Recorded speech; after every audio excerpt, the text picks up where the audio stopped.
kalau desa ini nggak keurus, itu siapa sih yang bakal ngurus gitu? Padahal Indonesia itu ada ya karena desa itu sendiri gitu.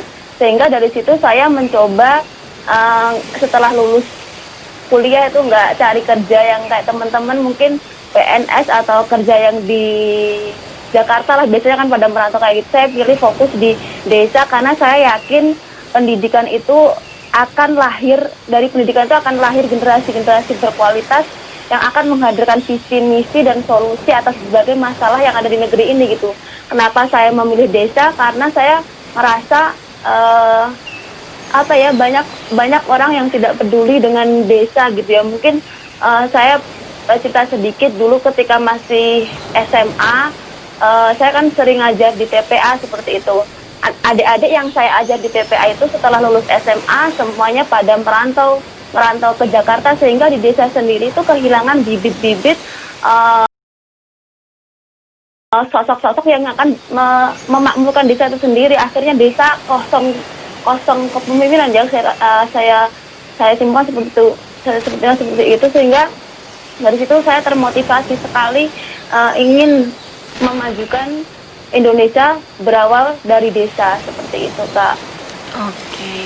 Emang bener sih, kalau udah mulai SMA terus habis itu lulus dari desa tuh pada keluar kota buat menempuh pendidikan gitu, terus habis itu udah lulusnya nggak balik pula. Nah, iya benar, malah jadi masalah kan di kota. Iya Padat benar. penduduknya, jadi panas kan, banjir. Sebenarnya kan dari kepadatan penduduk ya di kota. Sebenarnya itu kalau bisa fokus di desa, mungkin Indonesia akan makmur ya, karena menghargai ya hasil menerima lah takdirnya di hidup di desa gitulah ceritanya. Jadi memakmurkan desa gitu lah. Kalau Mbak Bebet sendiri sebenarnya pendidikannya pendidikan apa nih, Mbak? Oh, saya pendidikan kimia di UNS, S1-nya, S2-nya pendidikan sains di UNS juga. Jadi ini kan saya masih semester 3 ya, jadi bolak-balik dari SD ke kampus, kemudian kembali ke rumah lagi seperti itu. Oke. Sebenarnya adalah seorang sarjana kimia, pendidikan kimia gitu, dan sekarang sedang menempuh pendidikan S2 begitu Mbak Bibit ya. Benar sekali, Nuri. Oke. Nah, kenapa sih Mbak Bibit waktu itu kuliahnya jurusannya kimia gitu? Oh, dulu itu kalau ini boleh curhat ya? Boleh. Dulu tuh sebetulnya saya suka sekali ngajar di pendidikan, tuh suka banget. Sejak kecil kan TPA gitu, suka ngajar-ngajar anak-anak gitu. Terus kalau lihat yang kita didik itu pinter gitu, rasanya tuh kayak ada kepuasan sendiri. Tapi nggak tahu kenapa sebenarnya pas lulus SMA itu saya nggak suka di pendidikan ya, karena melihat guru-guru yang kadang lelah ngurusin rapotan, terus aturan-aturan pemerintah seperti itu kan. Jadi ngerasa mau lanjut kuliahnya itu saya malah ambilnya di farmasi awalnya. Saya kan ambil undangan farmasi sama yang kedua itu pendidikan kimia. Pendidikan kimia itu karena dulu saya kan ikut OSN kimia, jadi sempat kan dia menang gitu. Jadi orang tua inginnya saya jadi guru, tapi saya sendiri pengennya di farmasi awalnya kayak gitu. Tapi sebenarnya mungkin Allah sudah menunjukkan yang sekarang saya menyadari juga, ternyata setiap yang saya lakukan itu semuanya mengarah ke pendidikan semua, dan akhirnya Allah lebih mengabulkan pilihan saya yang kedua, yang sesuai mimpi orang tua saya, jadi di pendidikan itu sendiri. Walaupun sebenarnya sekarang setelah saya sadari ternyata saya itu bakatnya passionnya juga di pendidikan. Setelah saya sadari melalui perenungan yang lumayan panjang lah ya, kayak gitu. Sehingga kan di kuliah semester 1 awal di pendidikan kimia itu kayak belum nemu gitu loh. Kayak belum nemu semangat yang dulu di SMA kan biasanya belajar sampai malam kan, jam 2 malam terus bangun lagi pagi gitu. Pas semester awal di pendidikan kimia itu kayak males karena itu sebenarnya bukan aku gitu. Aku pengen di farmasi UGM gitu kan dulu awal-awal. Setelah itu saya semester 2 mulai menikmati ternyata ini toh yang Allah kasih, takdirnya di sini toh gitu. Akhirnya dari situ ternyata sampai sekarang saya ternyata terus di pendidikan terus urusannya. Ya itulah jalan hidup ya. Mungkin saya sendiri sekarang sudah menyadari bahwa ternyata Allah nih kasih peran aku di pendidikan gitu. Oke. Nah, kalau boleh tahu SD MBF Karanganyar itu posisinya ada di mana Mbak Bibit? Kalau SD MBF itu di Mojogedang. Di Kecamatan Mojogedang ya. Iya benar. Nah, di jalan besar atau agak masuk-masuk gitu, Mbak? Masuk-masuknya itu lumayan terpencil ya, perbatasan antara Kabupaten Karanganyar dengan Sragen. Oh. Jadi kalau ke Karanganyar kotanya jauh, kalau ke Sragen kotanya juga jauh seperti itu. Oh, gitu. Jadi Iya. itu termasuk Mojogedang yang ya cukup Ya pinggiran lah ya. pinggiran lah ya. Tapi Iya, iya. nggak tertinggal banget ya dibanding tempat tinggal saya, kan aslinya saya di Mapolo, lebih dalam pinggiran punya saya dibanding yang di Mojogedang ini. Ya. Oke. Nah, sahabat kreatif, kalau kamu pengen tanya-tanya boleh langsung kirim pesan WhatsApp kamu di 085 800 245 345. Nah, ini ternyata Mbak Pipit ini juga adalah seorang founder Rumah Resolusi Cerdas atau disingkatnya RRC. Itu apa tuh, Mbak? Oke. Jadi gini nih, itu banyak banget ya kalau mau cerita. Kalau Rumah Resolusi Cerdas itu di tempatku sendiri di Jemapolonya. Nah, kalau yang SD Muhammadiyah Baitul Falah kan di Mojogedang. Iya. Nah, jadi dulu ketika saya masih ngurus di desa saya sendiri di Jemapolo ini, saya kan dulu sempat jadi ketua Karang Taruna gitu. Terus membuat suatu pergerakan, namanya itu dulu Karisma Bisi dulu awalnya. Anak-anak yang awalnya itu mabuk-mabukan ya di desa saya. Terus saya itu ikut nongkrong kayak gitu malam-malam, tapi akhirnya dari situ tuh bisa ikut terpengaruh dengan ajakan-ajakan, ayolah kita ke masjid ngaji gitu. Nah, setelah ngaji selama 7 bulanan itu, anak-anak yang mabuk itu bisa loh baca Al-Quran, tuh rasanya kan seneng banget kan. Nah, dari situ tuh aku nggak mau istilahnya organisasi yang di luar kayak di kampus, kayak di yang lain tuh kayak nggak mau tahu gitu lah. Aku lebih suka ngurus desaku sendiri.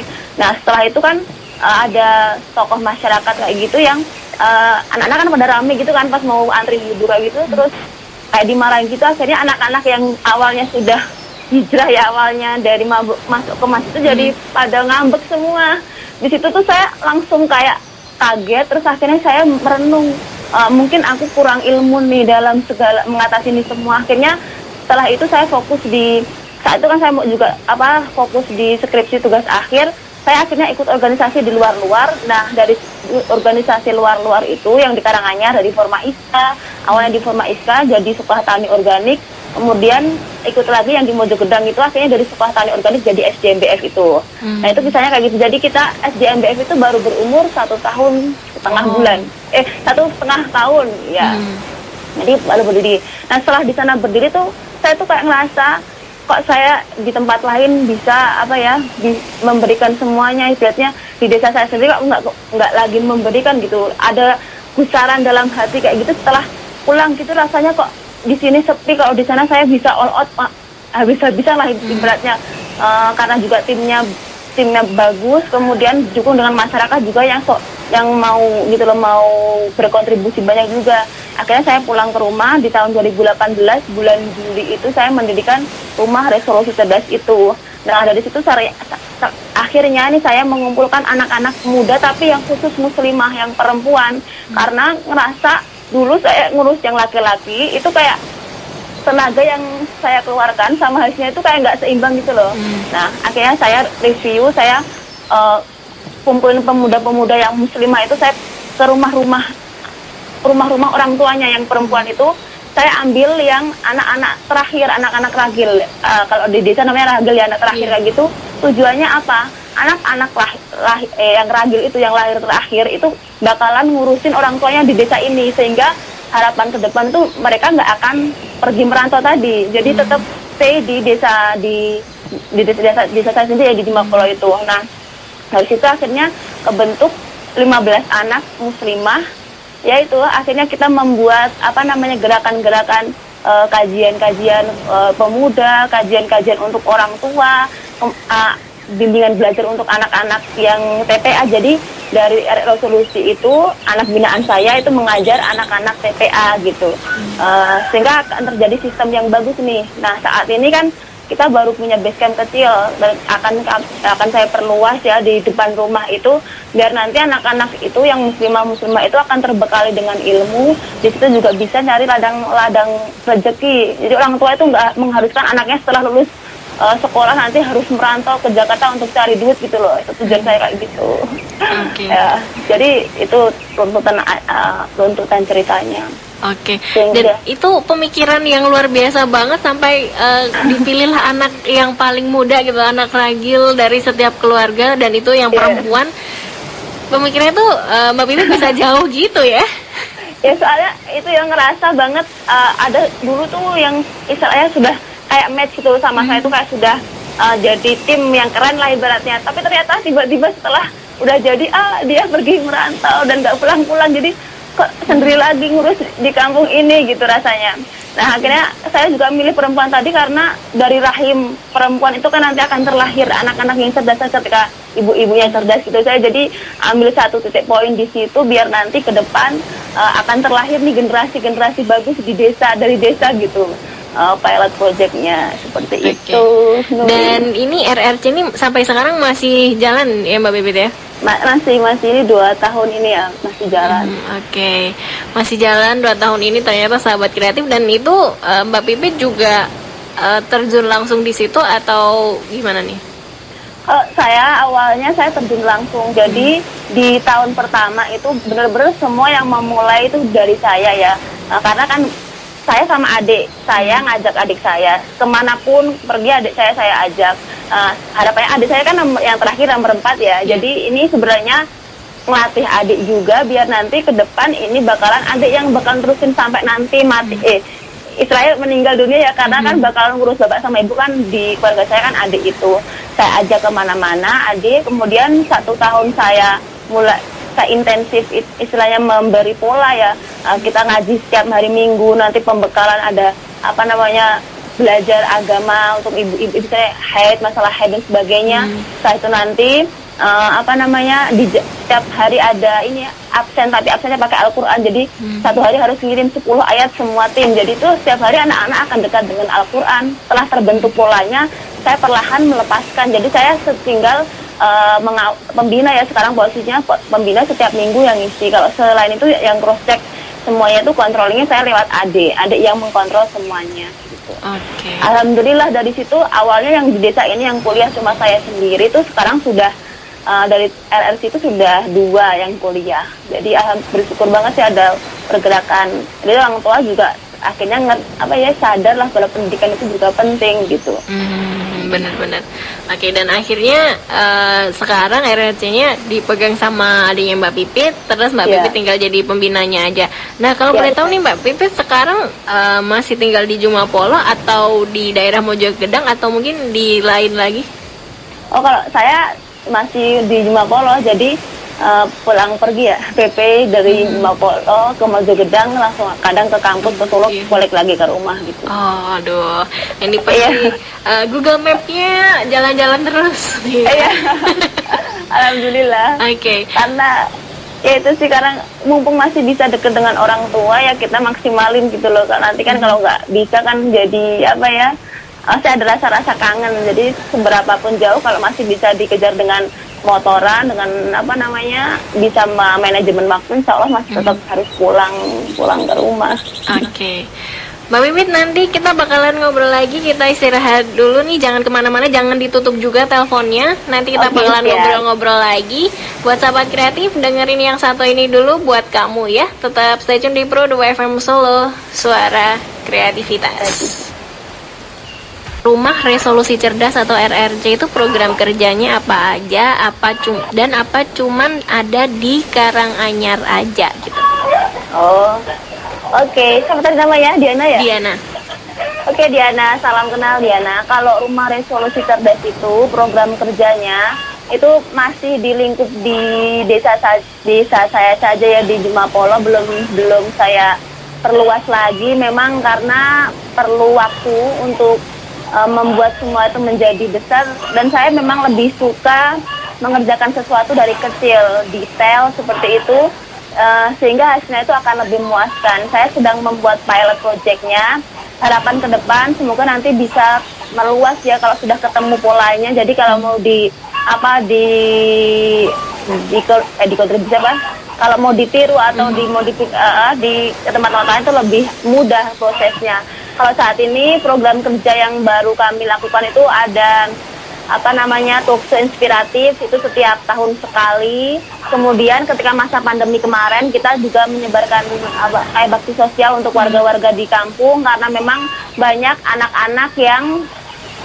anak-anak yang ibaratnya dirumahkan karena pandemi kemarin. Terus selanjutnya itu ngaji setiap minggu sekali untuk pemudanya di hari Minggu. Kalau untuk anak-anak yang belajar akademik itu Kamis dan Minggu, dan kadang setiap hari ada main karena sudah ada base camp dan ada perpustakaan kecil, sehingga biasanya habis maghrib itu anak-anak SD itu bermain dan belajar di base campnya RRC seperti itu. Kalau untuk kajian untuk orang tua sendiri itu di hari Sabtu kita ikut mendekat ke orang tua yang kayak orang tua ya, kajian orang tua kayak itu setiap hari Sabtu sehabis maghrib kayak gitu. Masih kecil tapi insya Allah saya selalu concern ya, ibaratnya memaksimalkan waktu untuk mengurus ini gitu. Karena juga selain itu kan saya lebih prioritas yang di Muhammadiyah Baitul Malah yang di SDMBF karena sebagai kepala sekolah. Jadi di sini saya kayak satu kaki saya di sana, satunya lagi di RRC seperti itu. Oke. Jadi kalau misalnya nih ada pemuda atau pemudi yang ingin niru Mbak Pipit, misalnya bikin semacam RRC gitu di daerahnya sendiri dengan mengembangkan mungkin keagamaannya, terus juga pendidikan di lingkungannya gitu, kayaknya boleh ditiru gitu ya Mbak Pipit ya? Boleh banget. Oke. Oh, belajar dan sharing ya oke aja. Bener. Senang malahan. Iya. Oke. Ada media sosial gitu Mbak Pipit atau Instagram yang bisa dibagi buat sahabat kreatif? Okay. Kalau mau ini ya, kalau Instagramnya saya di @cahayaviva. Cahaya Viva ya, FIFA ya. Iya. Cahaya Viva. Kemudian kalau di Facebooknya Nur Fitri Fatimah biasa. Kalau di YouTube channelnya Cahaya Viva Official. Oke. Ya. Udah di ya, YouTube ya enggak? Di YouTube isinya apa aja tuh Mbak? Kalau di YouTube masih baru ya. Kalau yang sudah lama itu di Instagram saya sudah nulis sampai 290 cerita. Jadi kalau mau di scroll ke bawah itu semua cerita perjuangan hidup yang memang saya sengaja suka menulis ya, apa sih yang kita bisa bagikan. Dan saya tuh suka menulis karena nanti ketika kita sudah nggak ada kan ibaratnya ada yang kita kasih tertinggal gitu loh, kisah-kisah bermanfaat itu. Dan saya selalu yakin ada tulisan saya yang keberapa bisa menginspirasi orang lain, yang bisa menggerakkan orang lain, dan itu akan menjadi amal pahala yang mengalir hadapan saya kayak gitu. Jadi saya suka nulis. Yang lebih komplit di Instagram di Cahaya Viva itu. Oke, di Instagramnya lebih komplit dengan cerita-ceritanya Mbak Pipit gitu ya. Perjuangan ya. Oke, di Cahaya Viva gitu. Ya. Oke, bisa dicari sahabat kreatif di situ, cerita-cerita perjuangannya Mbak Pipit, kisah-kisahnya Mbak Pipit, siapa tahu menginspirasi untuk sahabat kreatif untuk lebih maju gitu Mbak Pipit ya. Ya, amin. Itu harapan besar. Iya. Terakhir Mbak Pipit, ada yang mau disampaikan buat sahabat kreatif? Untuk sahabat kreatif RRI Pro 2 Surakarta ya, sebagai pemuda itu adalah ujung tombak langkah pergerakan. Bersamanya akan hadir banyak ide kreatif dan inovatif untuk menciptakan sebuah perubahan. Indonesia membutuhkan pemuda yang memiliki semangat tinggi dalam pendidikan, karena melalui pendidikan akan lahir generasi-generasi berkualitas untuk menghadirkan visi, misi, dan solusi atas berbagai masalah di negeri ini. Sudah saatnya pemuda menjadi estafet kepemimpinan di masa depan, merangkul masyarakat untuk bergerak aktif serta kolaboratif dalam mewujudkan cita-cita dan harapan bangsa. Mari kita optimalkan potensi diri dengan penuh percaya diri, memanfaatkan peluang tanpa batasan ruang, menaruh harapan disertai doa dan perjuangan. Pemuda, masa depan Indonesia ada di tanganmu. Berjuanglah pemuda Indonesia. Oke. Itu Nuri. Luar biasa. Terima kasih Mbak Pipit ya. Jadi Iya. termotivasi untuk bergerak lebih maju gitu Mbak Pipit. Ya. Oke. Amin. Semoga Iya. bermanfaat Nuri. Iya, terima kasih Mbak Pipit atas waktunya sore hari ini. Dan Oke. selamat beraktivitas kembali, jaga kesehatan selalu. Oke Nuri, terima kasih. Kamu juga ya. Iya, sama-sama. Nah, itu tadi sahabat kreatif ngobrol-ngobrol kita bareng Nur Fitri Fatimah, SPD Kepala Sekolah SD MBF Karanganyar, yang juga selaku founder Rumah Resolusi Cerdas di Jumapolo Karanganyar. Sampai jumpa di Numpang Nampang selanjutnya. Tetap kreatif bareng Pro 2 dan jadikan generasi muda sebagai headline.